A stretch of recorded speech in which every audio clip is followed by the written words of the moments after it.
It's a hard work, but somebody's got to do it.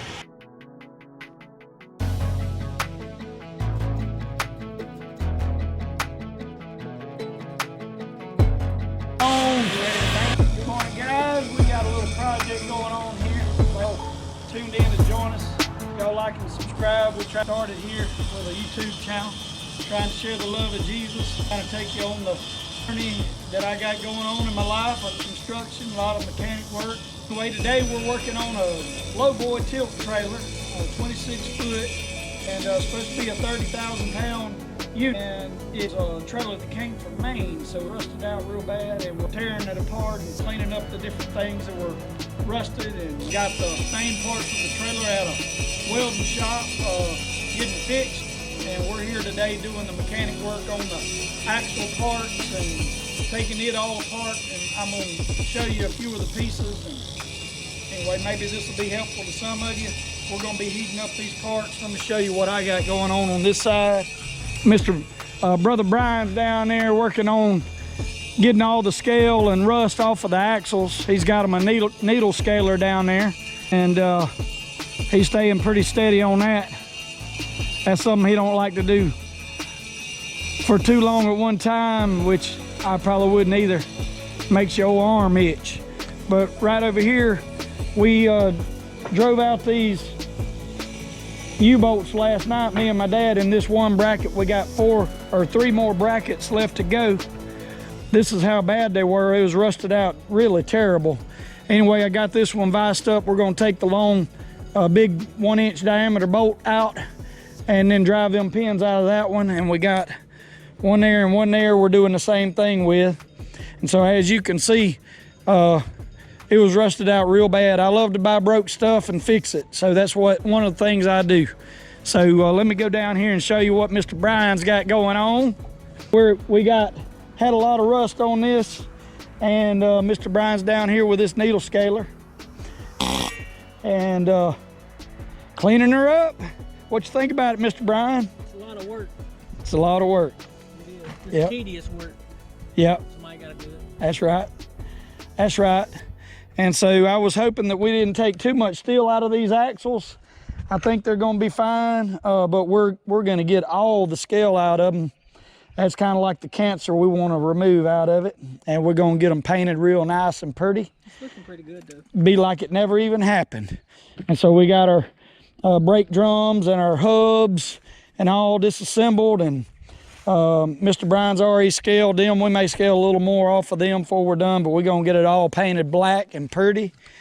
And we had to pull the dang drums off on 2 of them. The drums were stuck to the brake pads, and that was real serious. There's our excavator there, Ingersoll Rand ZX75. It is for sale if anybody wants to buy it. Runs good. Anyway, wanted to show y'all what we got going on. We make a little progress, we'll show you again. This vise right here I installed last night. It was my grandpa's. I'm excited about having it here. I cleaned it up with a wire wheel. It's a S Starrett Anthol vise. It was an oilfield vise, I'm told. It's 324.5 is the numbers on it. And so I'm super excited about having it mounted here on our table. This is going to be my beading table, welding and beading table, and vicing and such. I just got this Anvil last week. It's supposed to be made in between 1825 and 1850. So I'm excited to have it here to beat on things with it. Torch set up here. Finally got that going.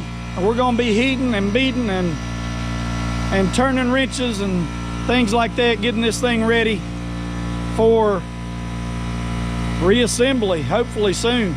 Hey guys, we done got 3 of these brackets totally cleaned up, bolts out of them, and I wanted to show y'all the last one. We got these 3 right here already done, and Brother Brian is here heating our 4th one. We already got the bolt out of it. We got the cutting head on, and we're ready to bang on it. So I don't recommend y'all do this at home. I do. We do, but we don't legally. We don't officially recommend it.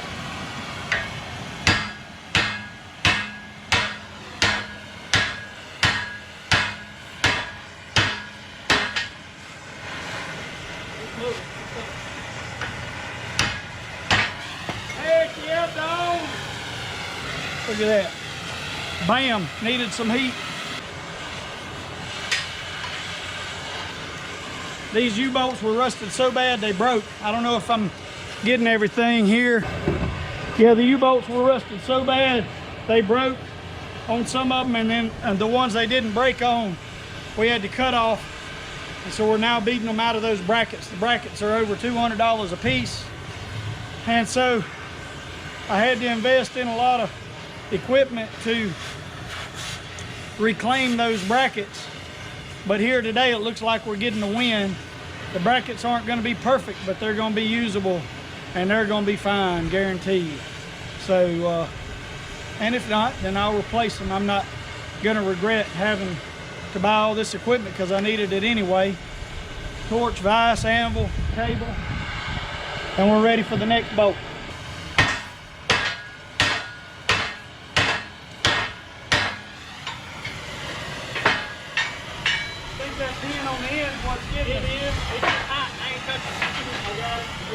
Later out.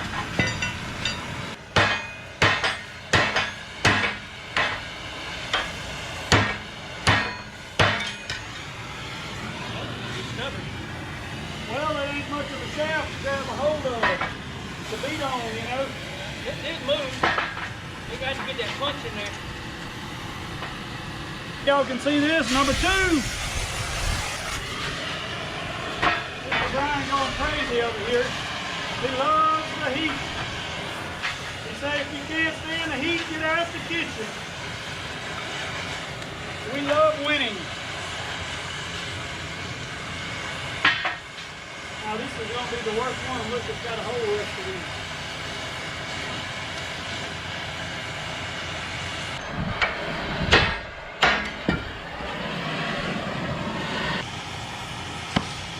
It's a hard work, but somebody's got to do it. I love buying broke stuff and fixing it because I have a good use for it and I don't want to go in debt for it. And this is some of what I do.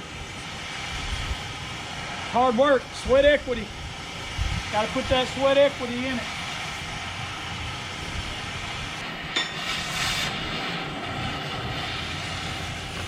Y'all really, if y'all gonna do this, wear you some glasses and some good gloves. Probably even more than that. Don't do what we do. This is likely not OSHA approved. We're not asking those.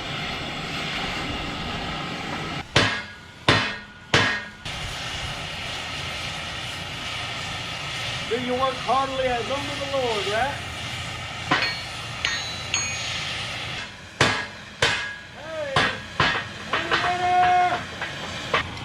All right, guys, this one here was the worst one. It does have a spot that's rusted out in the middle. I don't know, but anyway, we did reclaim it. We may use it, we may replace this one, we'll see. Anyhow, this will save me almost $1,000, which I spent probably almost that on tools and equipment to make it happen, but at least it's not a loss to me. I'll have it in my shop for a long time, Lord willing. So, show y'all what Mr. Brian's doing over here. Oh, Brother Brian, show him what you got going on, buddy. Cheetah bar. Oh, cheetah bar. We like to use what we have. We got 2 cheetah bar laying right here that we want to use. So instead of throwing it away, we'll put it in the shop. It'll be a useful tool, hopefully, Lord willing. Mr. Brian might know what he's doing with this cutting torch, we do believe. I think he's used one once before. He says he likes metal in the liquid form. So, yep, it died again.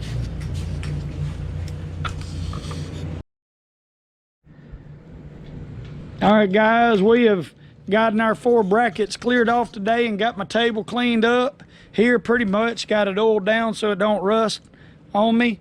And so I got it sitting outside for the moment. Got us a big pile of steel in the trash steel bucket that's all rusted. We got a couple pipe we made keep for cheater pipe. And anyway, old trailer was in bad shape.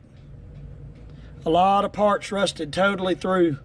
It was a lot of work. This is the main pin right here. This is 4 foot long main pin that the trailer hinges on.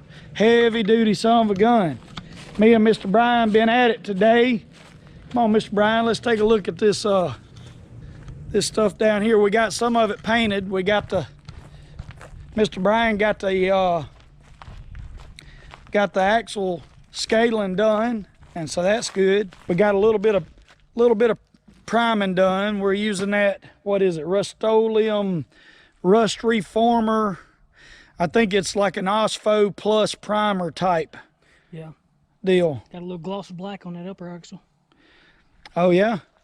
Yeah, you do. Boy, it looks good too. And this wheel, or this hub. Nice. Yeah, we're gonna paint all this. Final paint is gonna be gloss black. It's gonna look good after we're done.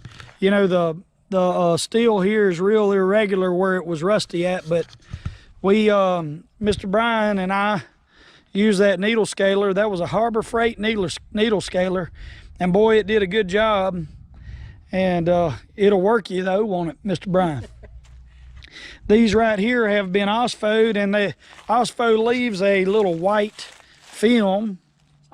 It's like a white powdery residue, but it pretty much wipes right off, and it's good to go after that. Okay, so we're gonna get this dude. I feel good now that we may get this dude painted and assembled tomorrow. Praise the Lord. Brian shaking his head. If we could just get the rest of the trailer back, it'd be nice.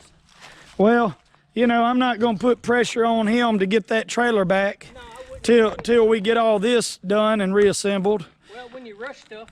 You know, well, and then the Lord, hey, the Lord provides everything we need. I believe that, so I ain't going to pressure the man.